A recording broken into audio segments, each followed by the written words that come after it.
सबसे पहले मेरा आप सभी को प्यार भरा प्रणाम। मैं मधु जोशी स्वागत करती हूँ आपका अपने YouTube चैनल मधु गढ़वाली 121 पे। तो दोस्तों, आज की वीडियो में मैं आपको मौनी अमावस्या की कथा सुनाऊंगी।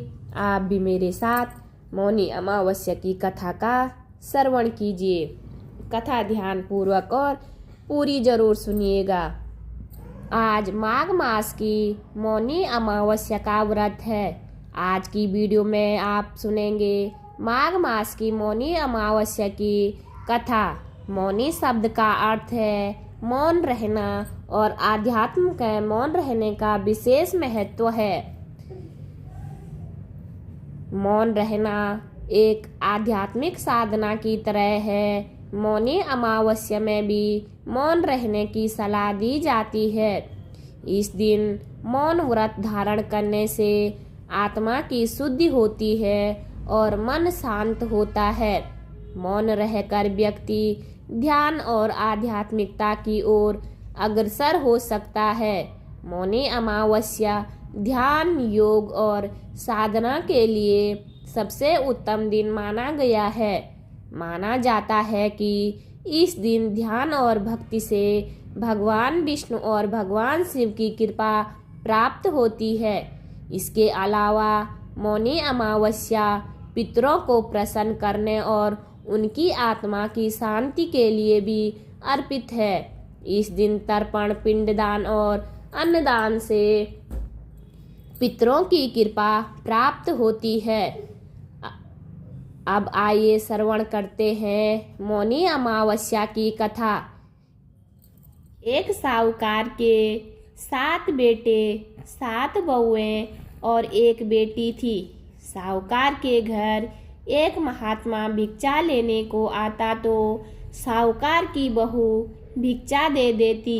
जब कभी भी साहूकार की लड़की भिक्षा लेकर आती तो महात्मा भिक्षा नहीं लेता था और वह कहता है कि लड़की तो सुहागन है, पर भाग्य में दुहाग लिखा है। यह बात सुनकर लड़की सूखने लगी। माँ ने पूछा, बेटी तुझे किस बात की चिंता है? अब वह लड़की बोली कि एक महात्मा भिक्षा लेने को आता है। वह कहता है कि सुहागन पर तेरे भाग्य में दुहाग लिखा है।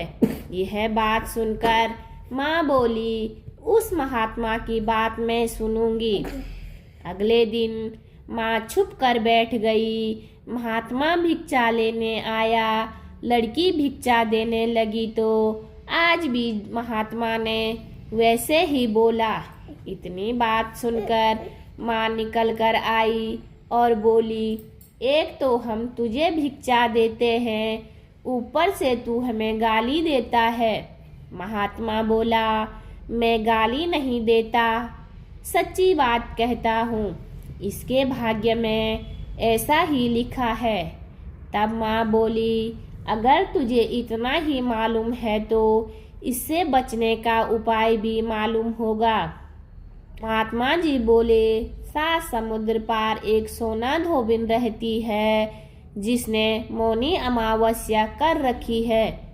अगर वह इसे आकर फल दे दे तो इसका दुहाग टल सको। विवाह के समय सर्प के काटने से उसकी मृत्यु हो जाएगी। यह बात सुनकर माँ बहुत रोने लगी। अब माँ सोना धोबन के पास गई। रास्ते में बहुत तेज धूप पड़ रही थी तो एक पीपल के पेड़ के नीचे बैठ गई। पेड़ पर गरुड़ पंखनी का बच्चा रहता था, जिसे सांप डसने आया तो साहूकारनी ने सांप को मार दिया और बच्चे को बचा लिया। अब गरुड़ पंखनी आई। सब जगह खून देखकर साहूकारनी को चोंच मारने लगी।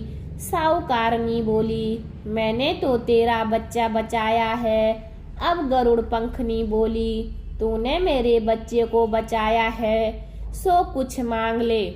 साहूकारनी बोली, पहले वचन भरो। गरुड़ पंखनी बोली, मैं तुझे वचन देती हूँ। अब साहूकारनी बोली, मुझे 7 समुद्र पार सोना धोवन के घर पर छोड़ दो। अब गरुड़ पंखनी ने उसे सोना धोवन के घर छोड़ दिया। वहां जाकर साहूकार ने सोचा कि अब इसको कैसे मनाऊं। सोना धोवन के घर 7 बहुएं थी जो कि घर का काम करने के लिए आपस में हर रोज लड़ती झगड़ती थी। रात को सब सो जाते तो साहूकारनी सोना धोवन के घर जाती और उनका सारा काम कर देती और दिन निकलने से पहले ही चली जाती। अब सारी बहू आपस में सोचती कि सारे घर का काम कौन करता है और मैं आपस में एक दूसरे को कुछ नहीं पूछती थी। एक दिन सोना धोवन ने बहुओं से पूछा कि आजकल तुम आपस में लड़ती झगड़ती भी नहीं हो, सारे घर का काम कौन करता है। अब बहू बोली कि काम तो हमको ही करना पड़ता है, इसलिए लड़ाई करने से क्या फायदा। सोना धोवन ने सोचा कि आज मैं देखूंगी कौन सी बहू सारा काम करती है। रात को देखा तो एक औरत आई और सारे घर का काम करके जाने लगी। तो सोना धोवन ने पूछा, तू कौन है, तुझे क्या चाहिए। साहूकारनी बोली, पहले वचन भरो। तब सोना धोवन उसे वचन देती है। अब साहूकारनी बोली कि मेरी बेटी के भाग्य में दुहाग लिखा है, सो तू चलकर सुहाग दे दो, क्योंकि तू मौनी अमावस्या कर रही है। सोना धोवन अपने बहू बेटों से बोली, मैं तो इसके साथ जा रही हूँ, पीछे से तुम्हारे पिताजी मर जाए तो उसे तेल के कुप्पे में डाल कर रख देना। अब वह साहूकारनी के घर आ गई। साहूकारनी ने अपनी बेटी का विवाह किया। जब फेरे होने लगे तो सोना धोवन कच्चा करवा, दूध और तार लेकर बैठ गई। थोड़ी देर में सांप आया और उस लड़के को डसने लगा तो सोना धोवन ने करवा आगे करके तार से सांप को बांध लिया, लेकिन डर के मारे सांप मर गया। अब सोना धोवन ने उसे सुहाग दिया और बोली, जितनी अमावस्या मैंने करी है उन सब का फल साहूकार की बेटी को मिलिए और जो आगे करूँगी उनका फल मेरे पति और बेटे को मिले।